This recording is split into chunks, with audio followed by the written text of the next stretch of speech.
Good morning, everyone.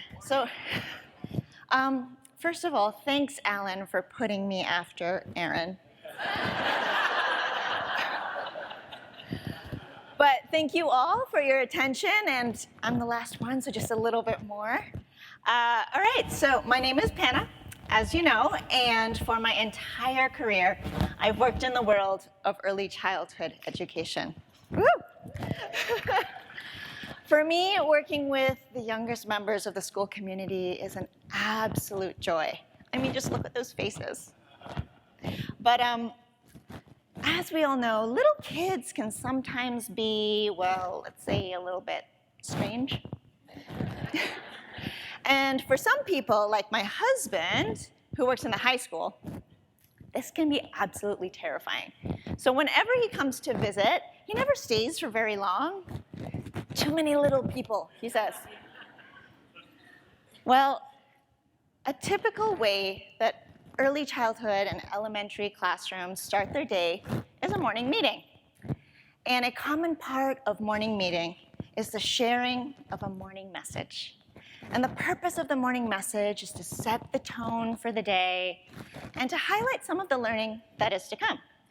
So if you will all humor me for a few minutes, I'd like to share a morning message with you all. All right, so I'm going to ask you to maybe turn to someone next to you and see if you can figure out this morning message together. I'll give you about a minute to do that. Let's see how you all did. Good morning, BLC18. Today, you will have a menu of choices. Oh, hang on. There we go. A menu of choices for learning. As you search for links between new ideas and prior knowledge, don't forget to share with others and make connections. I hope that your mind will fill with inspiration and you will leave BLC with many more possibilities to grow. All right. You see, my fascination with icons came about because a particular experience kept happening to me over and over again whenever I was using digital tools with my young students. No matter how well I thought I had delivered the mini lesson or how beautifully I created an anchor chart for them to refer to, this kept happening. From all four corners of the room, kids shouting at me, "Miss A, what do I do next?" And of course, that's usually coupled with this experience. You know, the one where you get 5 or more iPads shoved in your face asking, "What's next? What do I do? What do I press?" If this looks familiar, you probably teach little kids. Okay. So I thought, okay, they're young. Maybe they need time. They'll get used to using the devices, and they'll get better. But as time went on, nothing really changed. So I had to ask myself, what was I missing? I'll tell you what I was missing. It was those darn icons. You see, I was giving my students digital tools to use without acknowledging that they came with a series of concepts and literacies that I wasn't teaching them. It was like handing them a book and saying, "Read," before I'd ever taught them anything about letters or sounds. Our job as educators is to put handles on learning, to give them something that they can grab onto and bring with them from one scenario to the next. Because otherwise, we just give them the extra task of trying to figure out the learning on their own. And oftentimes, they just don't. So the big question was, what sorts of handles did my students need to grow as independent users of digital tools? You see, I could show my students where to look on the screen or what to press as much as I wanted to.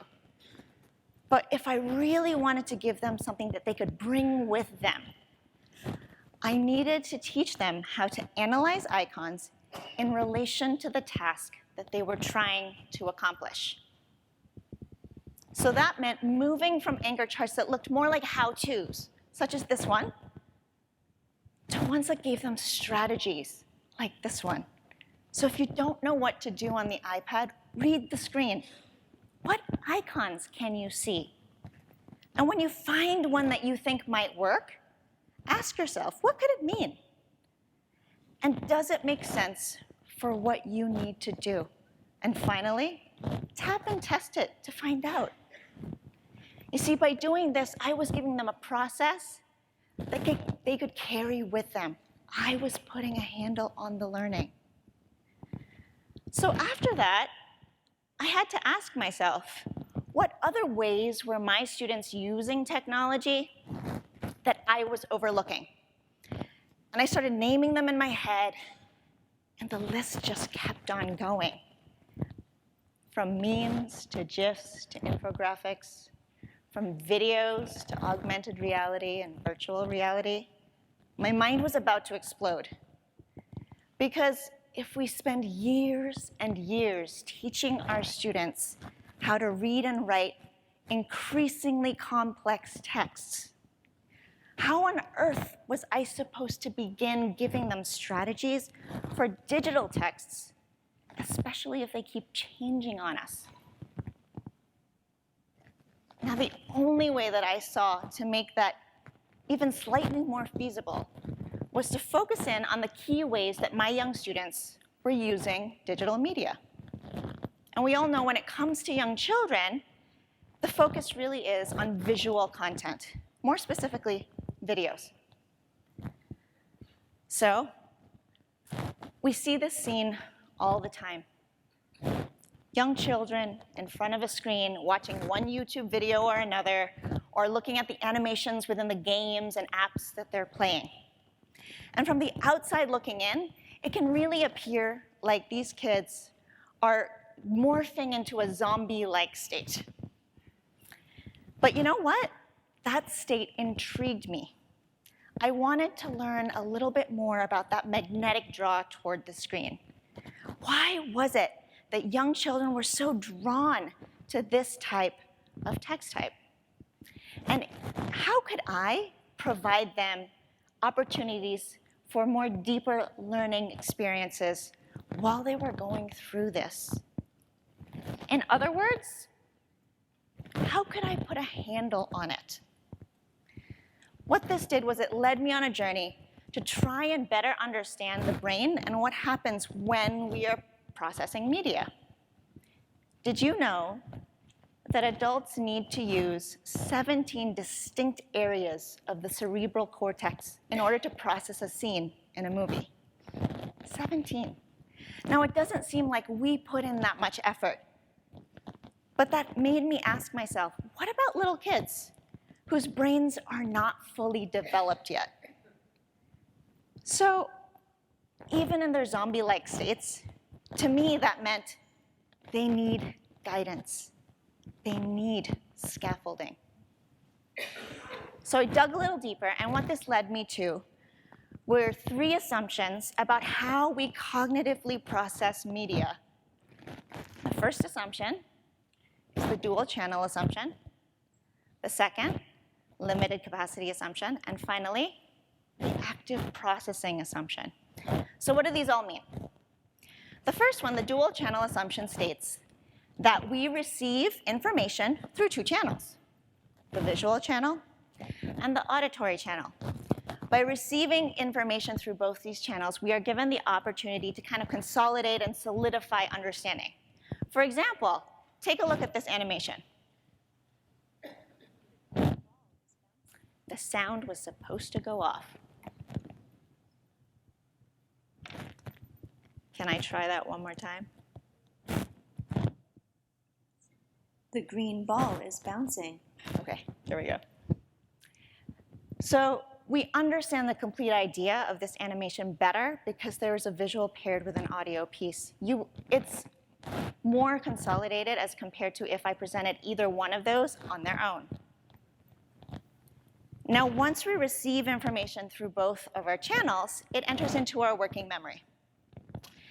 And this brings me to the limited capacity assumption. And what this states is that our working memory has a very limited capacity. And moreover, each person's limits are very different. So even though we're receiving information through both of our channels, we're probably holding and processing very little of it. To illustrate this, let's take a look at what parking signs used to look like in LA in about 2010. Now, I want you to imagine you're driving along looking for a parking spot, and then you have to figure out in a short span of time whether or not you can park there by analyzing and processing all of this visual information.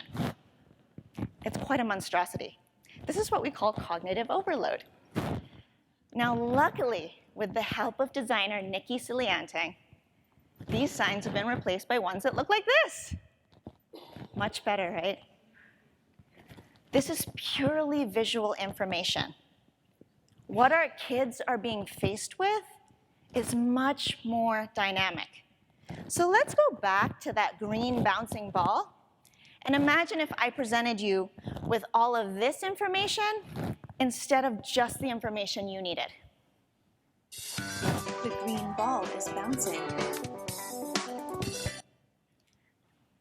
So you already knew what information you were looking for, but I'm willing to bet that you were probably a little bit distracted by some of the other elements that were happening. And guess what? That's probably how much information is being thrown at our kids when they are watching digital media. So what this brings me to is the last assumption, the active processing assumption. And what this states is that a significant amount of processing needs to happen in both channels in order for learning to occur.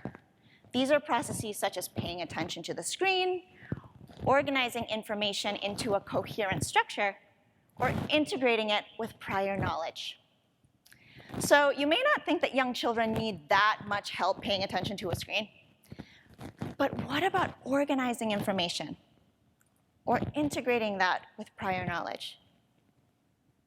Those are our opportunities to put handles on learning so that they can better have deeper learning experiences when they are processing this type of text. For instance, when we teach young children to read, literacy instruction emphasizes that strong readers reread. In the same way, because digital media moves so quickly, we should be teaching our students to pause, to jot ideas, ask questions, or to rewind and rewatch so that they can find more details. Do your students understand the multiple layers of communication that comes with digital media? Do they know how the meaning can be altered if you change just one aspect of that text? Take this, for instance. This is a photo of me, obviously, and one of my students' interpretation of what they thought was happening in the picture. But then a totally different student saw the same picture and saw something else. Just by changing the visual, the meaning of the text has changed. Now let's take one of those photos and layer some audio onto it. And pay attention to how the meaning of the text changes again when the audio does.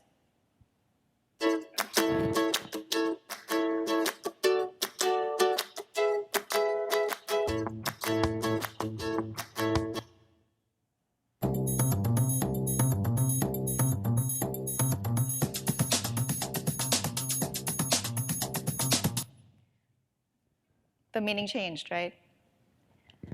So all of this is just scratching the surface of the many ways that we can communicate through digital media.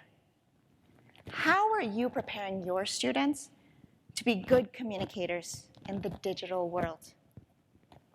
Although it is a wide and daunting landscape, avoiding it really isn't an option anymore. So the next time you come across a new app or tool your students are using, ask yourself, what strategies can I provide them to help them have deeper learning experiences with it? Because if they like it, then you should put a handle on it.